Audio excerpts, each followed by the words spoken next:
We're here today with Beste, better known as Nene H. In our conversation, we talk about healing through techno, the hardest struggles she had to overcome in the industry, and whether the techno scene is changing or not. I am Amanda, and this is Playful Podcast. You always been like good with technical things, or is it a little? I don't know. Like I think yes. Like when I was young and when we first got the computer, my brother and my father wouldn't let me touch the computer. Oh, really? So they learned it, but while they were learning, they were also breaking the computer all the time. some problems with the computer because they would like tweak too much, do some stupid shit, you know. But they wouldn't let me sit on the computer Because you were a girl, or why? I think so. Okay. But whenever they were gone, I would just sit there and then like being scared and like touching mouse and like, okay, go. Doing the illegal things. Yeah, exactly. Oh, sweet. I mean, I don't know. Like I'm a quick learner. I got interested in like really technical things quite late, but I mean, playing piano is also technical, which I did all my life. But it was not technological, you know. So it was like a little bit of shift in there. Oh yeah. Actually, the like working progress is, I guess, is the same thing because you're just like nerding around with tweaking with things and these are like things that you think like are very fitting for a producer. Like, but is there anything about you that you'd say is like weird or something that no one knows? Okay, already we're there. Okay, so yes, actually I'm quite normal until I mean, what is normal? But I would say I am mostly normal person.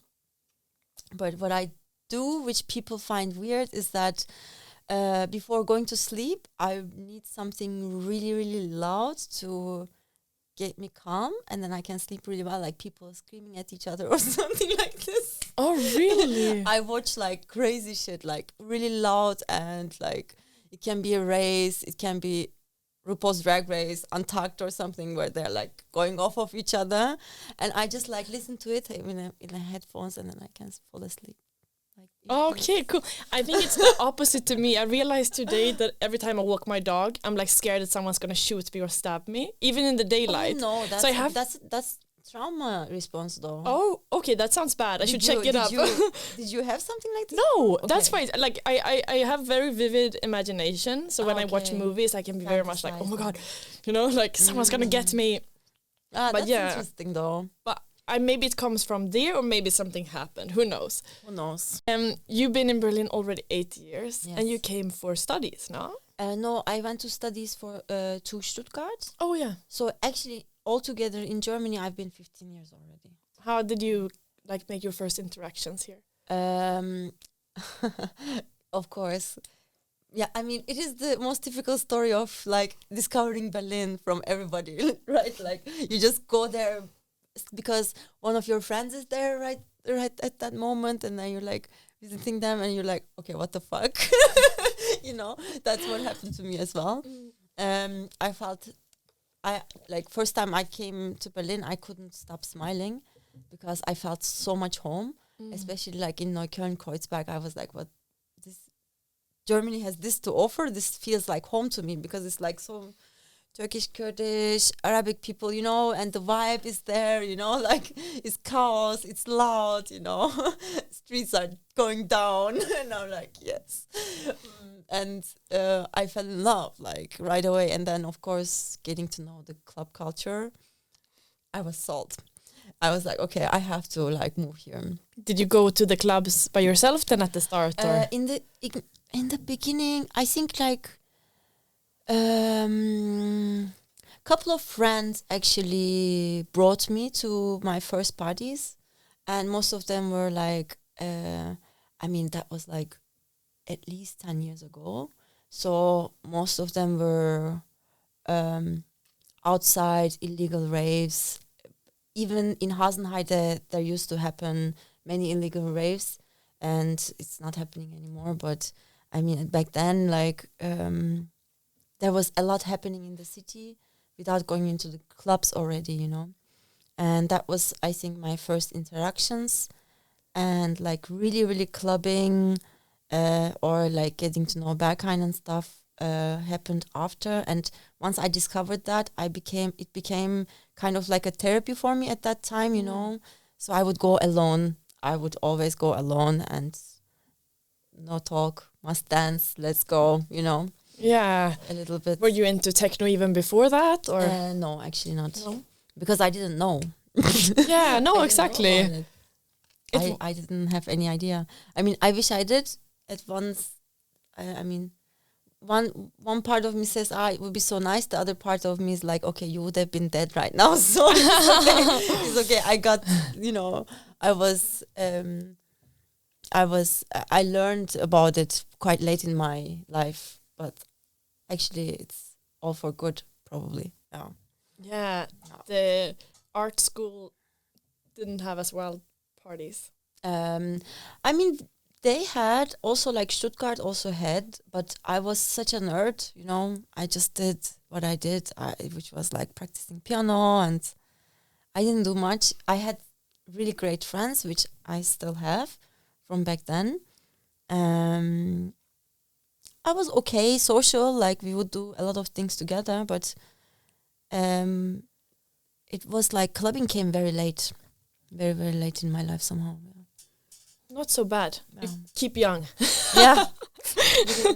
Exactly. Well, I see your big snake tattoo. Yes. And it's something I've seen, you know, Specialist. even though now is the first time I met you, although we were going to meet at Melt a couple of weeks ago, Yes. but the snake tattoo, it really speaks to, I guess, to many people who see you, and you probably get a lot of questions about it. Like, is it? I didn't know, actually. You're the first person who asks. Oh, really? Yes. Yes. But I guess people recognize it. I'm guessing. It's actually okay. So weirdly, so my mom, basically, she is like, for her, tattoos have been taboo. You know, she's a good Muslim woman, and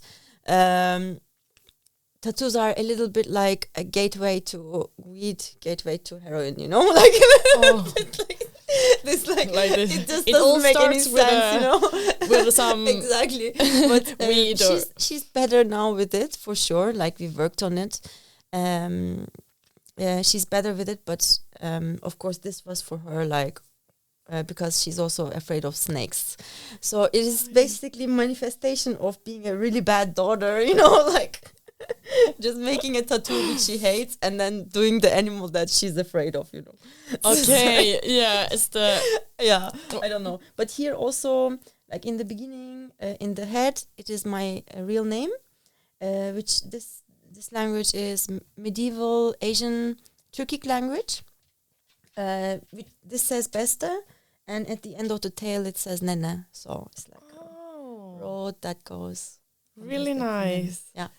Cool. So it's not really your spiritual animal. It's not that you find strength. It's more so like, I go my way. Yeah, it's like I don't know. I guess it was like, at that point, it was like finding the road from me to Nene, kind of a symbolic thing at that moment. Yeah. All right. Yeah. Is it like an alter ego in some way then, would you say? Like, did you build a character around Nene that you think Best is different from, or a little bit like drag queens? Yeah, I mean, it's, of course it's me, but I think that it's like it gave me the opportunity to learn about myself, you know. It gave me opportunity to be more creative, which I was not able to do before, even though I was in music all my life, making music, playing piano all my life, or studying music all my life. I was I could never like creatively do something really that I would say, okay, this is really me, you know. I think it gave me that possibility, so that's probably the reason, you know. Oh yeah. You spoke some about your dad also, who was not so as closed off, maybe as your mother, or more Yes. open-minded? My father, yes, my father, yes. Yeah. He was great, yes. And like, well, where I wanted to go was more so like that you are speaking open about some difficult times that has you gone through, like the passing of your dad and things like this, and that you find a lot of like what you also mentioned before, that you went to clubs and it was a form of therapy for you to go there and just like heal. How would you say that worked for you? How do you think you can heal with in these rooms? I guess these rooms like do what you need, or provide you what you need, in the sense that it is like a microcosmos, of what is outside, but a little bit denser, a little bit intense atmosphere, or in a shorter time. So it's like a dense experience that we live, right? So if you use it wisely, it can make you even a better human being, because like it's not only some kind of escapism or hedonism, like those things it can be as well for many, which is also okay, but it can be safe space. It can provide really safe space. Like I have experienced this. Like Berlin is already safe, kind of, at least more safe than other cities. But for some cities or some countries, these spaces really mean a lot for so many marginalized people, Or, for instance, learning about yourself, or learning about others, or learning about politics, and learning about behavior, human behavior. These spaces, makes you experience all of this and can make you definitely a better human being in the end. And also the therapy part is for me like my personal experience was like going there, not talking, and like my eyes always on the floor closed, and then I would just dance for hours but think. I would just like, I was in a Trance or yes, I was like thinking about all my life, how I, from where to where, how did I get here, all the process of hard years, tough years, like everything that has happened, I would like just like talk to myself in my head, that was like for me my personal experience with it. And I mean, I have already taken what I was supposed to take from it, and I'm so appreciative of it. But now I moved on to another level. But I am happy if people can experience the same thing as well, even through me, for instance. That would be amazing, Like, I guarantee you we are. That's so nice. But I mean, I totally hear what you say, and for me it's also very much like, I don't know if it's a form of meditation for sure. Like it doesn't matter that people are around you, because everyone is in it. Like it's not, you can't disturb no one really in that kind of, well, you can, but people don't do it. It's like you create your own world when you're there, and it's not like people stand and talk, because it's even though too loud. And there's other spaces in the clubs where you can talk. But yeah. I mean, that makes me happy to hear. I really enjoyed your thank you. gigs. Yeah, it's like it's in a way it's like all of us is searching for some realness, right? Like in this life, and whatever we can take out of what we are doing, like we're just trying to be our best selves and experience this as good as possible. So I guess like for everybody it's different experience, but still there is like some kind of collective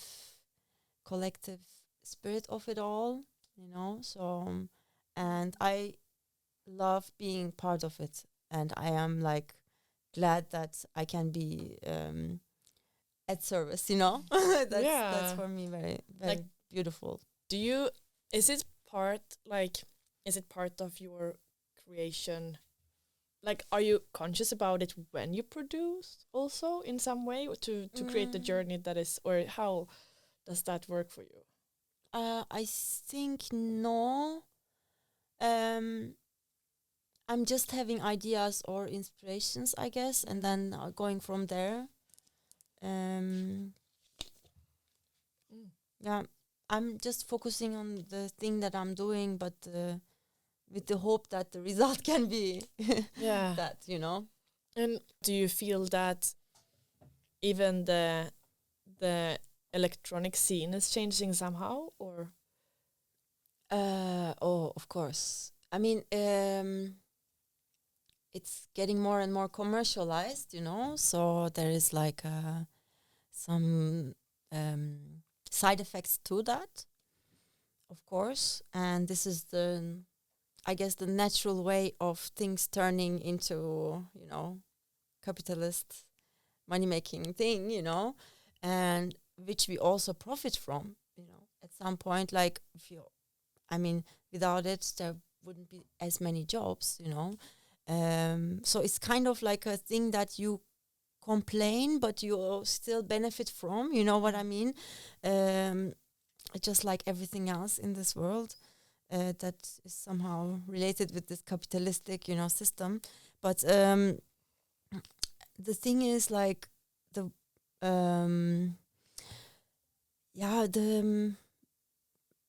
it's so complex, actually.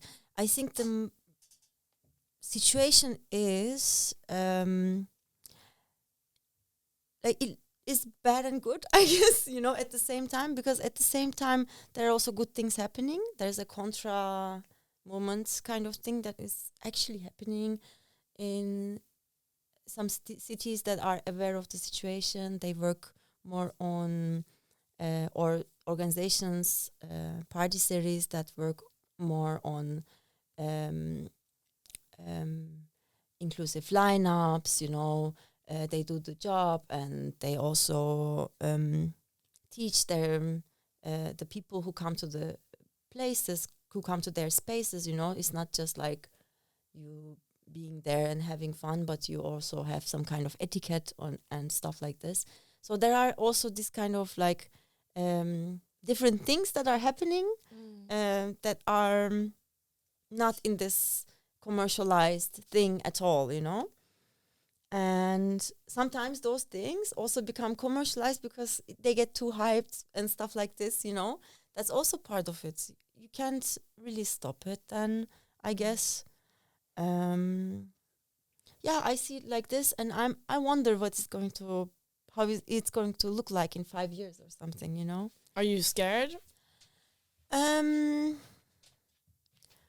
but I just cannot really see, like, you know, I don't know, is it going to continue like this, or there's like also through the technology changing, you know, like, what is the party experience of 2100s, you know? Is it that everybody's like at home and everything is digitalized and getting like completely tripping out on digital festivals and stuff? Like, what is going to happen, you know? Like, if you could fix anything within the techno scene, for example, with just like snapping your finger, what would that be? I mean, first of all, I would definitely want that a couple of more people would be able to snap their fingers as well, you know, because I would be like, if it was only me, that would be horrible. Good people, at least. Yeah, exactly. Good people, right people. Maybe I can choose who's snapping the fingers. No. But I would like in Berlin, in the scene that I'm in, the ratio of what the Berlin life is and the club life is, there is an imbalance with brown people, you know. When you look into the city offers you all kind of people, but the club scene is still very, very wide. And people who get recognition or faster to the point, you know, is always white. So I would just then flip it, you know. Yeah, That's what I would do. because I think that in Berlin it could be so much more interesting, so much more colorful, and everything like so much more snappy and like also cultural, and working on it. We're working on it. Yeah. But sadly, it's not like this, It takes like years and decades. It needs to come from the inside also. It cannot only come from the people of color, for example. Yeah. But speaking of, you also spoke openly about that some of the bigger labels can like take advantage of smaller artists. And what's your thoughts on the industry when it comes to the labels and the power they have? And yeah, that's also quite tough thing, because the up and coming artists, they all think that they need these platforms to get this next step, but I think that's a complete illusion that is created, like, okay, you need to have someone powerful that pushes your music, but actually they're not pushing your music at all. Basically, they're just releasing you, but it also does not mean that they're going to give you the respect or love or care that you could actually need as an artist in the very beginning. And they're not going to teach you also the ways, They're not going to show you the ways of like, okay, hey, you're a new artist, let me tell you how this goes or something like this. It is very disturbing how not reflective they are of the artists, but at the same time artists think that they have to they have to be okay with this, so that and they come to places, Yeah, when people in power tell you like this is how it works, you trust them. Yeah. And it's easier to dance to their pipe, do you say that? Yeah. And also the thing is like, if there is two ways to this, either the label basically knows that your music is not going to sell, but still wants to support you. Or second way is they know that this music is hit, and you have some certain kind of, physical Instagram appearance, whatever, that would make the sales go a little bit better. This is in the end, this is a business, Yeah. Like, and this is how they go. Like, you have to also, as a label, think that, okay, I need to make my money as well, So, they will mostly not pick the things that are more experimental if they don't have the money for it, So this is also sadly blocking people from producing more interesting music. They all want to make one thing that is selling, and that they know, okay, this label wants this, And that's very like, that's putting us all in one kind of thing. And I think that we need to like break this. And artists need to do this alone by themselves, and then make your own label. Don't even call it a label. Just bring out your music, because we are online, People are sharing, and just do it. Just bring it out, and the upside of the individualistic society. Yes, exactly. And then not depend on some other people whose intentions may be good or bad. It doesn't matter actually, because even if these people's intentions are good, it might not be the thing that you need at that point, because you are like in the beginning of your career. These people are basically, let's say, since 20 years there, and they don't give a fuck, Yeah, exactly. And this is also what happens, I guess, when people have like worked hard, and maybe you come into a business young, full of hope, and want to like help small artists, and you want them to have creative freedom, and then it's like, you have no money, and you get shaped. It's unfortunate, but it's the capitalistic society that and it just scales off layers of interest and passion that is like so vivid or colorful or whatever, until it's very limited what you were talking about exactly. But yeah, I mean, creating your own labels is definitely. I think this is like how it should be going. Or communities, create your own community create your own artist, like, or artist group, artist friends, and you all support each other. You know, you become your support group, and you gang up. You know, gang up against everybody else, and then you're like, okay, Fuck you. claim my space. You know, like that's how it goes. Yeah. For me, I think this is the best way to do it.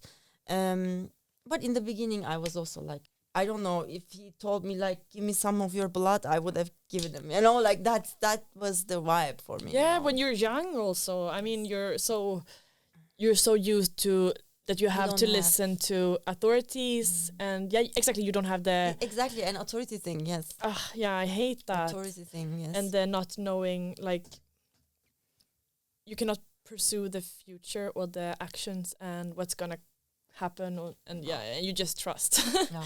Yeah, it's terrible. Exactly. Like what makes them authorities? You know, they are not authorities. They're just like some owners of some places, if whatever. You know. Yeah, but they make you think they are. Exactly. Or you also are a person who is more like, you know, I come from a culture where it's like, you know, you just obey. You know, like you're a little bit more like, you're not allowed this, you're not allowed that. As a woman, also, you know.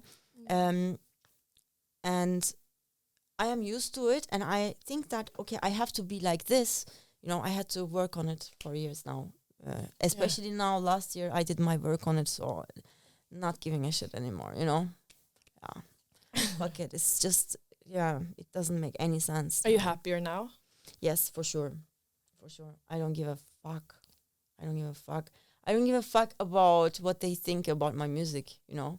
And this is like the best thing for me, because I don't need that man's recognition. Approval. I can I can hear already that the track is good.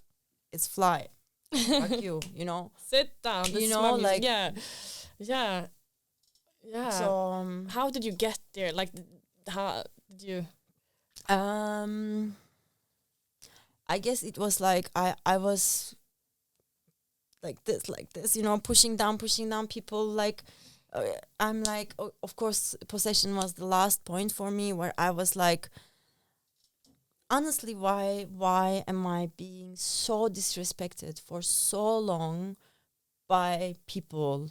Like, why am I being disrespected? Why am I not being taken seriously, you know? And I realized that I am letting it happen. And then I was like, I'm not gonna let, you know. This is what they say. They say. But, you know, I hear sometimes that for anyone who's like into spirituality or whatever, they say that life is gonna teach you the lessons, and if you like first they're gonna like say it, and then they're gonna like smack it down your face, like show you that like fucking learn this. Yeah. And this is something I really thought a lot about, because it makes it easier, at least for me, to feel that, okay, I can, if I'm allowing this, it's just going to be harder and harder and harder until I'm going to be maybe destroyed by it. Who knows? Exactly. Like, yeah, speaking of, like, would you say that you're spiritual in some way? Yeah, for sure. For sure.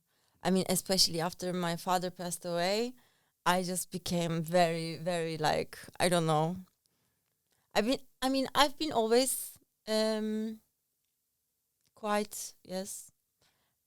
But I had some years where I was disconnected, and then I became like a little bit more spiritual, just like, because I just like love to think of him, and you know, just like being like, Yeah, you find comfort. yes. Do you, like, when it comes to now that you are more so going, like, not caring about voices around you and people trying to make you fit into certain ways, I guess you still have of course you have your goals and such. Like, how do you work with goal setting? I have a couple of more things that I want to do in my lifetime, and I'm basically working on it, but this is like long term. But right now I'm like taking it also day by day a little bit, you know, because otherwise I go crazy. I have like kind of new dreams about how I could proceed and how I could do some good, you know. And but if I try to do all of it at the same time, I'm going a little bit crazy. So now I'm just like taking it day by day and like, okay, today I'm coming here. I have this, I have that. Okay.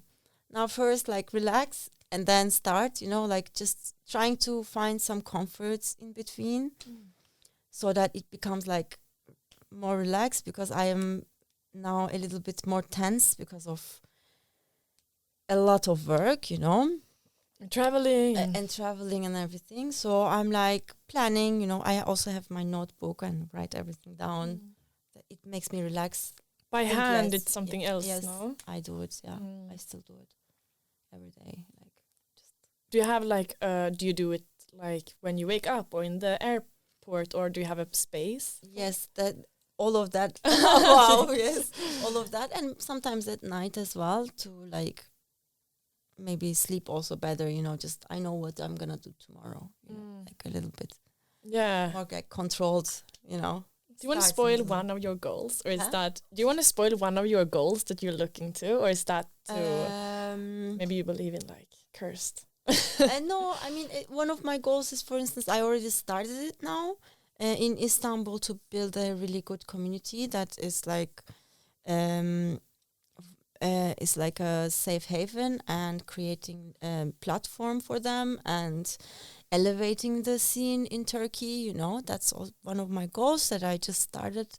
It's gonna take years, and that's okay. One of the things, for instance, I have more, but not yet saying anything, because maybe I won't be able to. But that's really nice goal. Yeah. I'm your host, Amanda, and you're listening to Playful Podcast.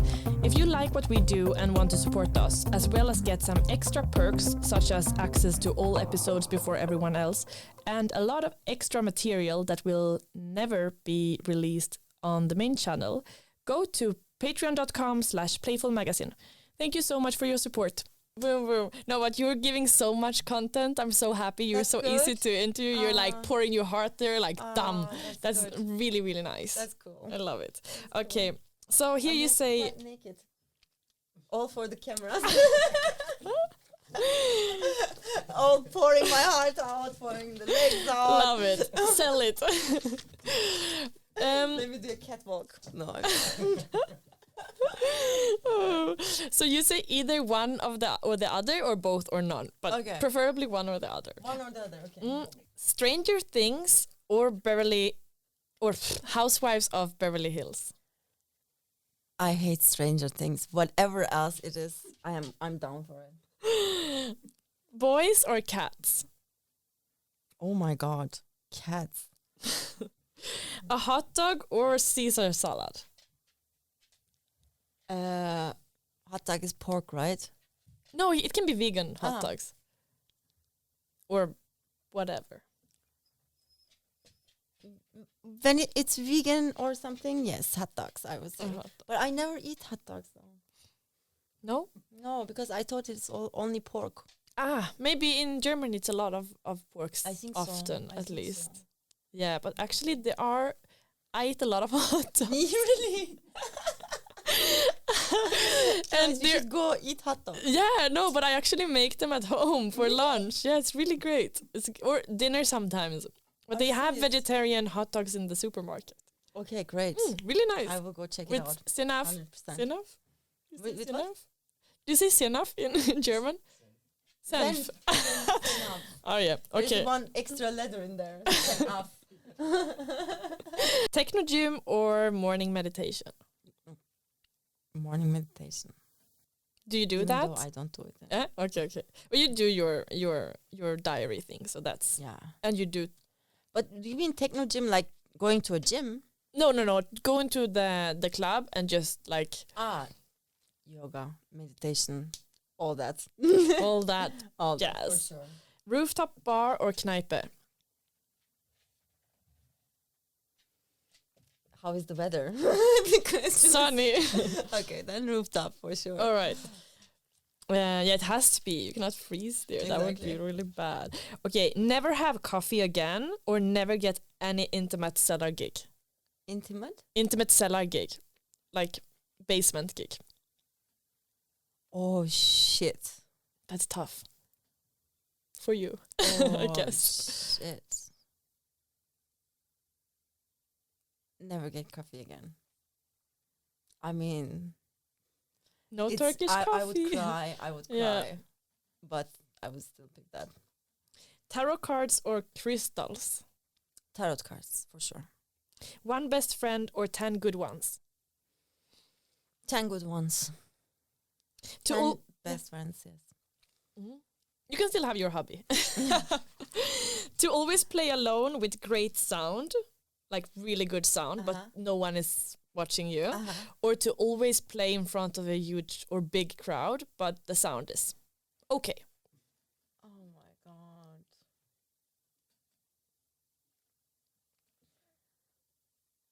Okay, if I have something nice and I don't have anyone to share it with, what does it worth? So I go for crowd and bad sound. Okay. Rammstein or Radiohead?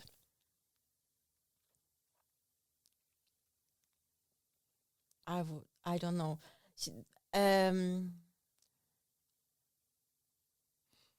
mean, for fun, Rammstein, let's go. Yeah, for fun, just for fun. Just for fun.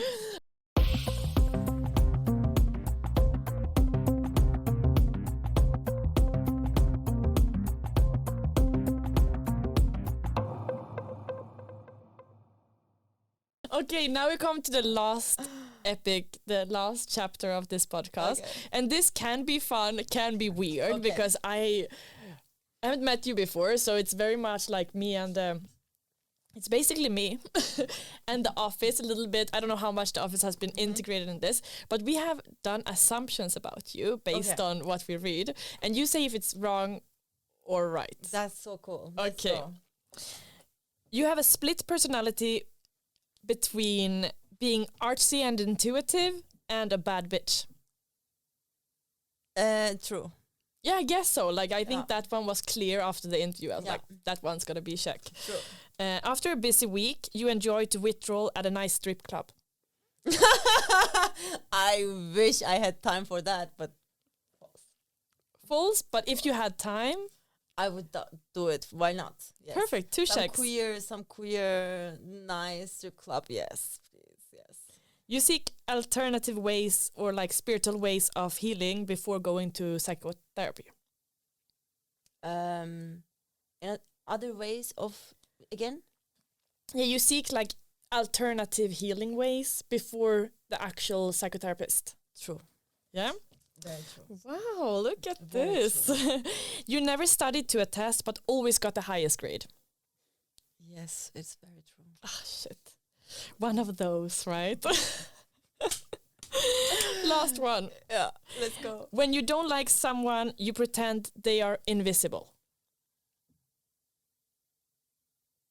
Yes. Yes. What the fuck?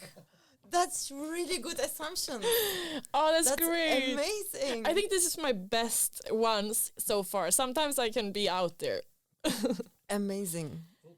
Yay! Whoa. Thank you so much. Thank you. Thanks for having this was me. super nice.